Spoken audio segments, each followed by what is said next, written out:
6강입니다. 44쪽 밑에 패러그래프입니다. 책이 재밌네요. 지난 몇 강을 지나오면서 이제 좀 감이 더 잡힙니다. 지금 역사의 하나님에 대한 이야기를 하고 있습니다. 우리 하나님이 역사적인 분이야, 혹은 인격적인 분이야, 그런 얘기 많이 합니다. 설교 시간에도 역사의 하나님 뭐 얘기합니다. 근데 그게 어떤 의미인지를 잘 모르고 그렇게 하는 경우가 많습니다. 이 사람이, 이걸 쓴 사람의 이름이 카톨릭 신학자라고 했죠. 이름이 파울루스 앵겔하르트, 장 로크만이 교요를 했습니다. 이 사람이 잘 쓰고 있네요. 요 글을 쓴 학자들, 이 사람만이 아니라 앞으로 쭉 나오게 될 여러 학자들이 있습니다. 이 학자들이 물론 당대에 뛰어난 학자들인 건 분명한 거고요. 좀 노력을 많이 해서 쓰는 것 같습니다. 자기 혼자 이렇게 쭉 쓰는 거로 끝나는 게 아니라 다른 종파, 카톨릭 신학자가 썼다면 개신교 신학 썼다면 카톨릭 신학자가 그걸 한번 검증을 해야 되니까 신경 많이 써야 되는 거죠. 그래서 이제 내용이 충실해요. 재밌습니다. 이런 방식의 글이 개인적으로도 괜찮습니다. 여기 앞에서 읽었던 텔리히의 책하고 좀 성격이 다르죠. 그거는 이제 교리적이고 철학적이고 그런 게 많이 바닥에 깔려 있습니다. 판넨베르크 책도 그런 게 좀 많고요. 근데 이 책은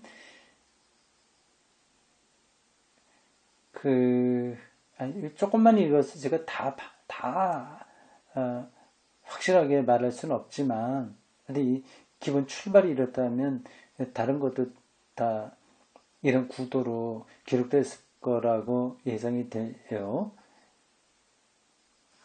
아주 실질적인 문제를 다루고 있는 거죠.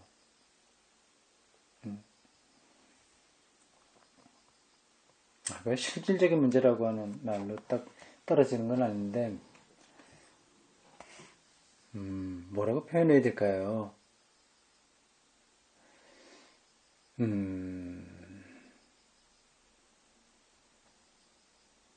네, 넘어가겠습니다. 적당한 단어가 떠오르면 나중에 말씀드리겠습니다. 44쪽 밑에 패러그래프입니다. 제가 아브라함을 계속 우리가 따라가고 있습니다. 처음에는 아브라함, 두 번째는 아브라함의 신앙, 세 번째는 아브라함과 예수입니다. 아브라함이 현재 그 새 종파가 아픈 상처들을 많이 갖고 있는데 그걸 극복할 수 있는 역사의 하나님을 찾아가는데 출발점이 된다. 그렇죠. 그래서 지금 아브라함에 대한 이야기를 그리고 그것을 말하고 있는 성서 기자들의 신학적 바탕 그런 것들을 설명하고 있습니다. 아브라함과 예수입니다. 그리스도인들에게는 이스라엘을 해방한 하나님을 믿는 신앙과 자신의 신앙과의 관계가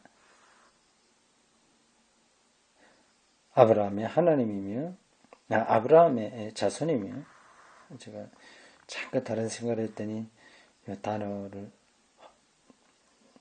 발음을 정확하게 못했네요. 아브라함의 자손이며 다윗의 자손인 나사렛 예수 안에서 주어진다. 요거죠.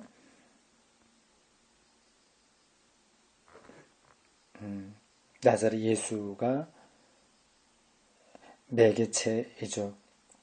그래서 사도 바울은 아브라함에게 주어진 보편적 약속의 축복이 모든 족속이다. 복 받는다고 하는 것을 가리켜서 보편적인 약속의 축복이라고 표현하는 겁니다. 그러니까 어떤 일부 사람들만 아니라 인류 전체 보편적인 거죠. 축복의 한 후손이 예수 그리스도 안에 집약됨을 보고 있다. 아브라함의 보편적 약속에 된 축복이 그리스도를 통해서 실현됐다. 하고 갈라디아서 3장 8절과 16절 등에서 바울이 말하고 있습니다. 바울과 복음서 저자들, 특히 마테오에 의하면 그리스도를 믿는 사람들의 공동체는, 그 교회는 이스라엘의 신앙이라는 존재와 그 약속 안에서 등장한다. 예수 자신이 바로 그리스도다. 그 예수는 이스라엘 신앙에서 자란 분이죠. 하나님이 약속하신 분이요, 역사 안에서 인간이 된 하나님의 업적이다. 그러므로 그리스도교 신앙에 의하면 인류와 더불어 이루어지는 신의 역사는 예수 그리스도와 더불어 이 역사 안에서 결정적인, 더 이상 높이 평가될 수 없는 단계에 들어선다. 바로 지금이 마지막 때이다. 예수 그리스도가 있는 그때가 결정적인 때다 하는 얘기입니다. 더 이상 높이 평가될 수 없는 단계라고 하는 표현, 많은 것을 함축하고 있는 겁니다. 메시아라고 하는 거죠. 구원이 그에게서 이미 일어났다, 완료되었다 뜻입니다. 더 다른 것으로 보충할 필요가 없게 되었다고 하는 겁니다. 부활로 표상되는 신앙입니다.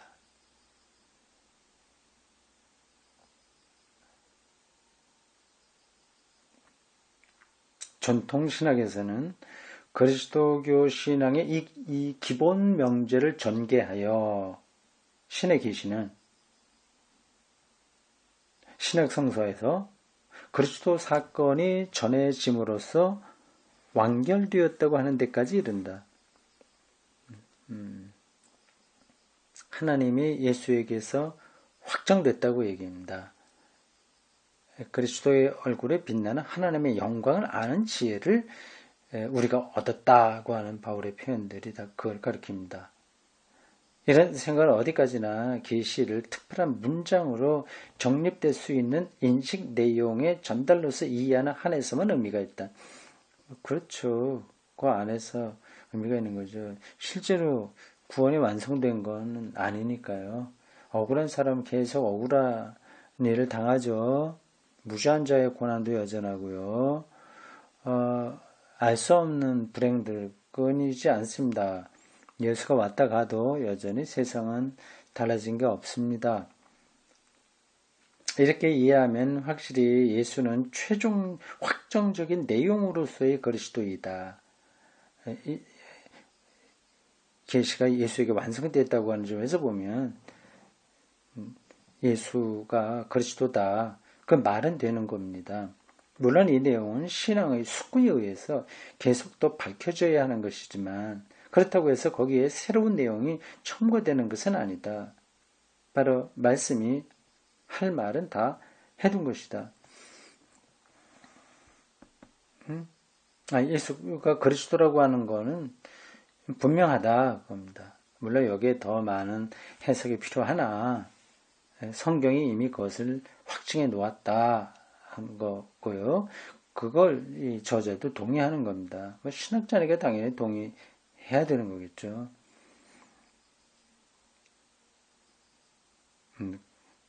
그러나 이것은 신학 성서가 전하는 것과 부분적으로 부합할 뿐이다. 다는 아니라는 거죠. 이제 완성되지 않은 건 분명한 거죠. 바울도 아직 나는 거울로 보는 것처럼 희미하다. 내가 알고 있는 것은 부분적이다. 이런 얘기하고 있지 않습니까? 최종적인 하나님의 계시, 는 예수 그리스도 안에서 역사적으로 구체적인 형태를 취했다는 것은 성령이 공동체를 인도하며 지도하고 있다는 것과 불가분 관계가 있다. 역사에서 이루어진다고 하는 거기서 성령이 역사하신다는 사실과 연관되어 있는 거지. 딱 부러지게 그냥 다 된 거야. 이런 식은 아닌 거죠. 역사는 그렇게 단정적으로 다 이루어지는 게 없습니다. 그러므로 우리에게도 미래의 새 출발이 있다. 예수의 재림이죠. 미래의 새 출발.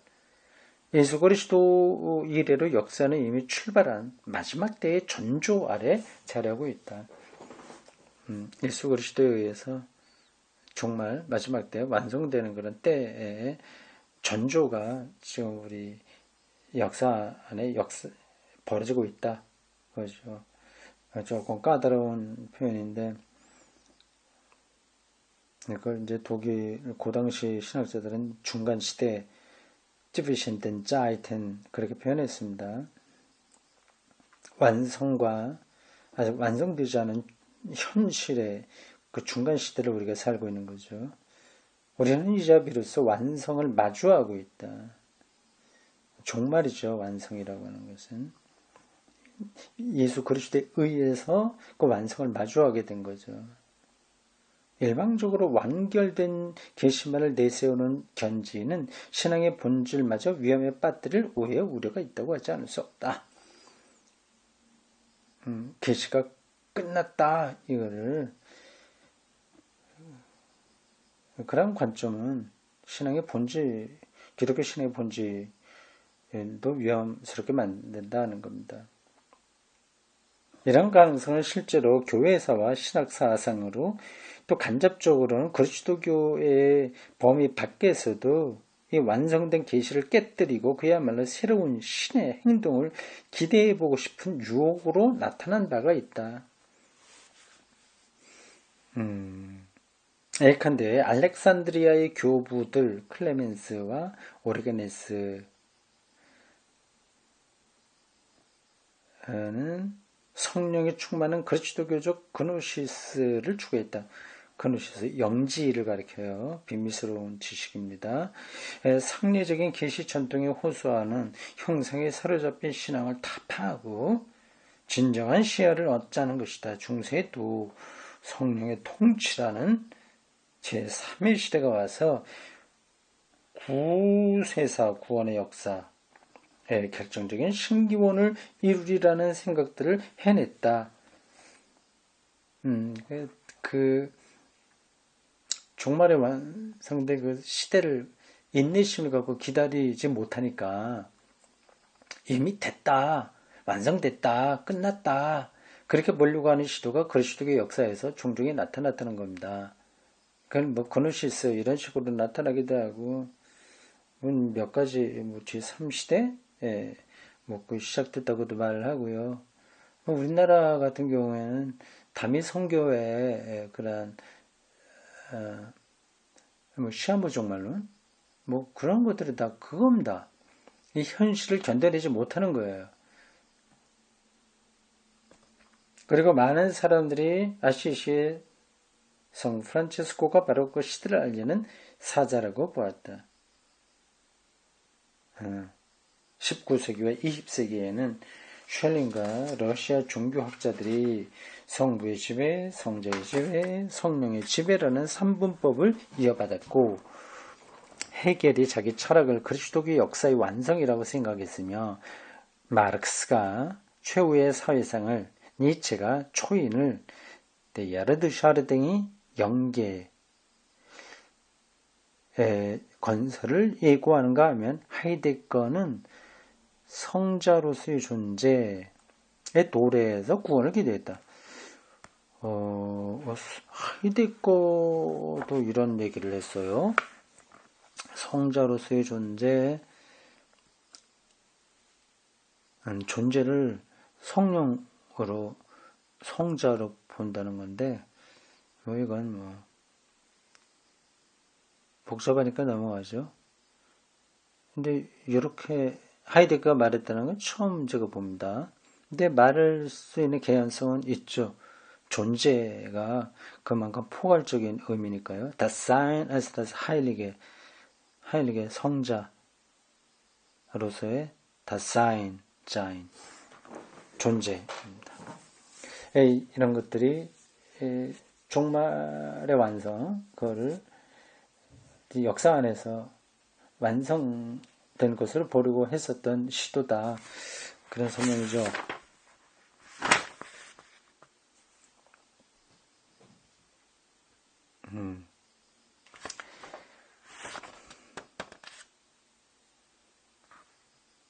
그 다음 단락은 새 출발로서의 신앙입니다.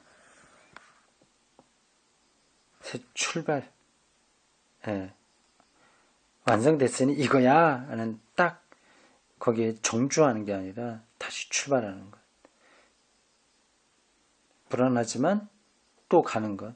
역사 안에 험한 일들을 받아내면서 또 가는 것. 이걸 역사의 하나님에 대한 신앙의 근원, 본질, 토대라고 이 사람은 보고 있습니다. 그래서 요 제 1장 역사 안의 하나님에서 마지막 소제목으로 다루고 있습니다. 여기서 역사의 신을 믿는 신앙에서 본질적으로 중요한 사실이 드러난다. 아브라함이 신앙의 아버지라면 따라서 신앙이란 언제나 신의 인도와 구원을 신뢰하는 새 출발을 의미한다. 새 출발이요. 한다면 신앙이 완결되고 고정된다는 것은 있을 수가 없죠. 우리가 신앙에 의하여 역사의 신을 논한다고 하는 것은 하나님은 역사적인 존재야 라고 하는 것을 말한다는 것은 무슨 고차원의 역사에 근거하여 우리의 역사를 예측하고 확실히 규정할 수 있다고 하는 것이 아니라 우리가 하나님을 신뢰함으로써 우리의 역사 자체를 있는 그대로 선한 건 선한 대로 악한 건 악한 대로 비열한 건 비열한 것대로 그대로 완결되지 아니한 그대로 받아들일 수 있다 합니다. 교회가 아브라함과 이스라엘의 신앙을 새로이 받아들인다는 것은 새 것을 이룩하는 하나님을 향하여 교회가 이를테면 전환기에 매우 혼란스러울 때 새 출발하는 것을 뜻한다. 자칫하면 이런 표현들이 히틀러의 나치즘의 과오를 슬쩍 묻어두려고 하는 거 아니냐 하는 의심을 받을 수도 있어요. 새 출발하니까 그럼 과거를 묻어두자고 하는 말이냐 하는 거죠. 근데 그건 아니겠죠. 철저하게 이제 잘못을 인정을 하고 그리고 처벌받을 건 처벌받고 그럼에도 불구하고 여기에 멈추지 않고 새 출발하는 거 그걸 가리키는 거겠죠. 당연히 그렇습니다. 예수 자신이 하나님을 계시한 것도 진리의 명제들을 완결해서 전달함으로써가 아니라 하나님의 새롭고 최종적인 해방 행위를 보고 들을 수 있게 함으로써였다. 한 멋진 표현이에요. 우리 한국 기독교인들은 다 고정된 거, 고착된 거, 완성된 거 여기에 매달려 있습니다. 그러니까 역사의 하나님을 그들은 따르질 않은 거죠. 아브라함의 신앙하고는 거리가 먼 겁니다. 예수의 부활을 믿음으로써 그리스도인은 하나님이 세계를 결정적으로 받아들이셨음을 알고 있다. 바로 여기에 이 문장들 설명이 많이 필요한데 그냥 갑니다. 바로 여기에 하나님의 역사 안에 항상 새로이 현존하신다는 미래가 열려있다. 하나님은 신의 일을 지키심으로써 하나님의 이 행동은 확정적이다. 어떤 행동이에요? 다 여태까지 확정적인 게 없다고 했는데 뭐가 확정적이에요? 미래가 열려있다는 게 확정적인 겁니다. 하나님의 이 행동은 보편적인 사랑이므로 그것은 만인을 위한 것이며 온 세상을 위한 것이다. 기독교인만이 아니라 온 세상 사람들을 위한 것입니다. 하나님의 신이 하나님의 계시의 확실성, 미래가 열린다고 하는, 지금 현존의 신물에서 미래가 열린다고 하는 사실의 확정성, 그것은 불변하는 일련의 명제로서 드러나는 것이 아니다. 그것은 인간의 온갖 배신을 거듭하면서도 감히 용기와 신념을 가지고 세계를 변화시킬 수 있고 또 세계의 변화를 받아들일 수 있는 무한한 가능성으로서 드러난다. 하나님의 보편적인 사랑, 이슬람교인이냐 유대교인이냐 기독교인이냐 하는 것이 아니라 모두를 향한 보편적 사랑, 그것은 인간의 보편적 창의적 창조적 행동으로 드러나는 것이다.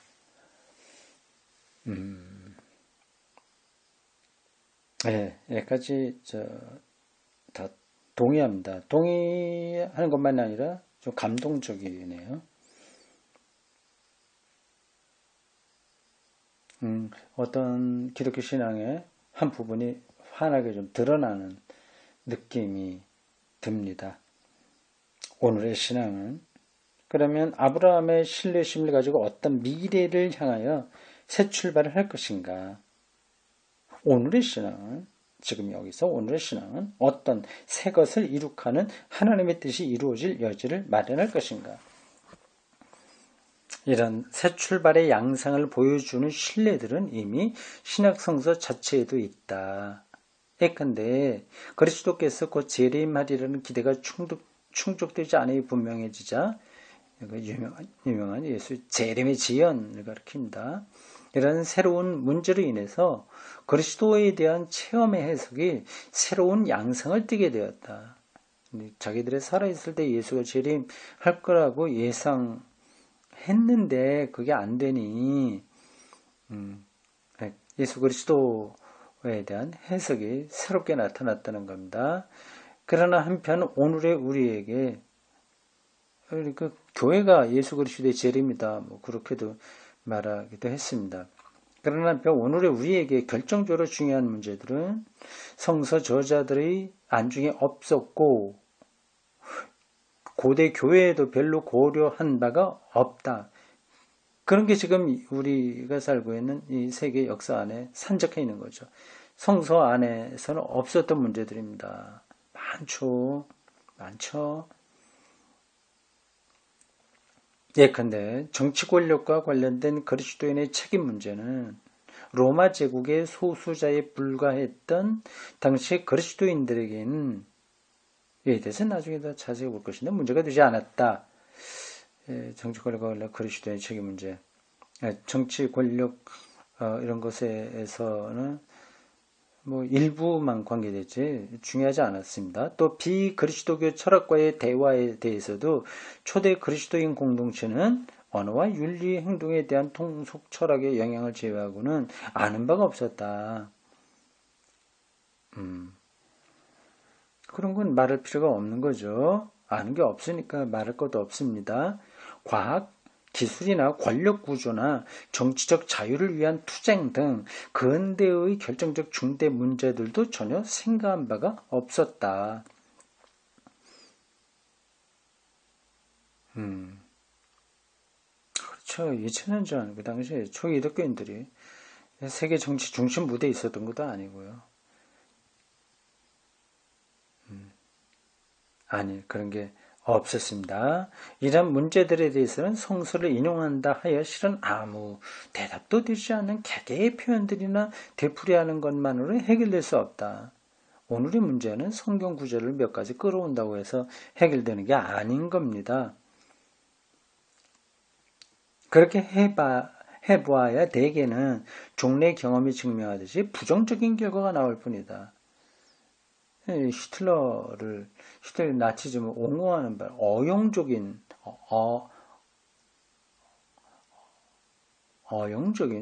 신학 교회가 될 수 있는 거죠.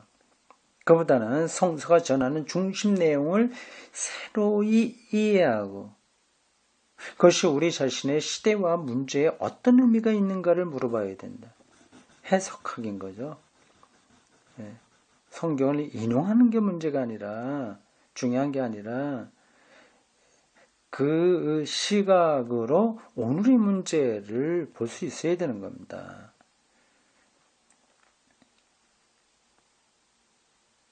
이런 게 한국교회에서는 전혀 안 이루어지죠.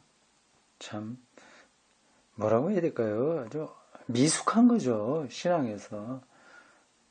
미숙하다고도 표현도 부족합니다. 미숙하면 그냥 겸손하기나 해야 되는데, 교만하게 또 얼마나 교만합니까? 자신들이 모든 옳고 그른 거를 다 판단할 수 있는 것처럼 그렇게 나서지 않습니까? 이게 교회에 너무 힘이 많아서 그렇습니다. 힘이 많은 거는 대형교회를 주로 가리키죠. 그 대형교회 자체가 우상이 돼버리고 말았습니다. 자기들의 모든 옳고 그름에 중고가 되니까 다른 것들을 타점화하고 비판하고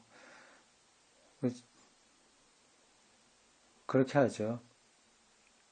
오늘의 문제를 들여다볼 수 있는 능력이 전혀 없는 겁니다. 바로 성서의 신앙 자체가 새 출발을 요구하고 있다. 이 새 출발한다는 게 새롭게 해석하는 겁니다. 새로운 길을 찾는 겁니다. 성서는 부활하신 그리스도께서 항상 우리와 함께 계심을 전하고 있으며 진리의 성령이 오시어 우리를 온전한 진리로 이끌어 주리라고 약속하고 있다. 이런 구절들이 요 맥락에서 사용되니까 훨씬 더 새롭게 들립니다. 그럼으로써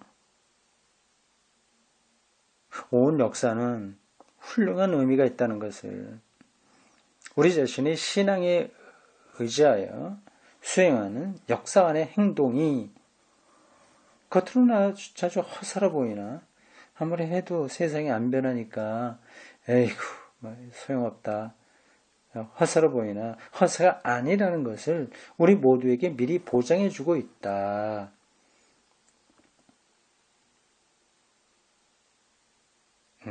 여기에 역사의 하나님을 논하고 추구하는 의미가 있다. 역사의 하나님이라고 하는 게 아주 확실하게 각인됐습니다. 이게 우리는 이런 거마저도 역사의 하나님도 추상적으로 생각하잖아요. 그냥 우리 하나님이 역사의 모든 주인이야 이런 식으로 얘기하는 거 아니겠습니까? 근데 그게 아니라 역사 안에서 새롭게 출발한다 하는 그런 관점이 성서가 보장해주고 있는 거죠. 그게 역사의 하나님을 우리가 말하는 의미인 겁니다. 인간의 모든 역사는 의미가 주어져 있다는 것이요. 악한 거라고 하더라도 따라서 인간은 감히 의미를 발견하고 의미를 창조하면서 미래를 향해서 새 출발할 수가 있다는 것이다. 이 새 출발은 인간이 외부로부터 주어진 법칙에 의해서 필연적으로 해야 하는 일이 아니라 외부에 의해서 교회가 어쩔 수 없이 끌려가는 게 아니라 하나님의 약속으로 말미암아 능동적으로 할 수 있는 일인 것이다. 마지막 문장도 참 멋집니다.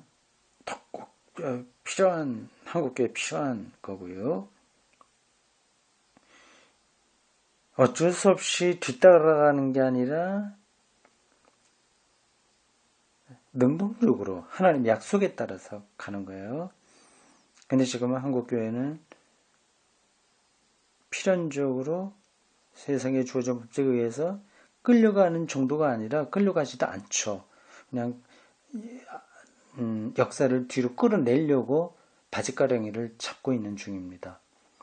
교회 축제할 때마다 기독교 단체들이 가서 반대하잖아요. 그 외에도 뭐 숱하게 어떤 대상을 혐오하는 발언을 하지 않습니까? 난민들을 향해서라든지 타종교에 대해서 보이는 그러한 공포심 조장 같은 것들은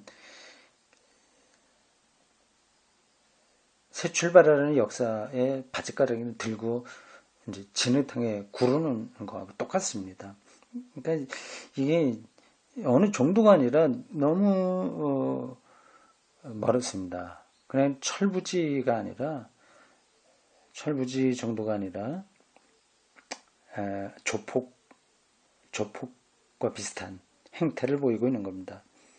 네, 오늘 여기 책에 따르면 역사의 하나님을 우리가 말한다는 것은 보다 앞서서 능동적으로 하나님의 약속으로 새 출발하는 비전을 갖고 흔들리지 않은 상태에서 앞으로 가는 것, 그것을 신뢰하는 것, 열린 미래에 대한 희망을 놓치지 않는 것, 그것입니다.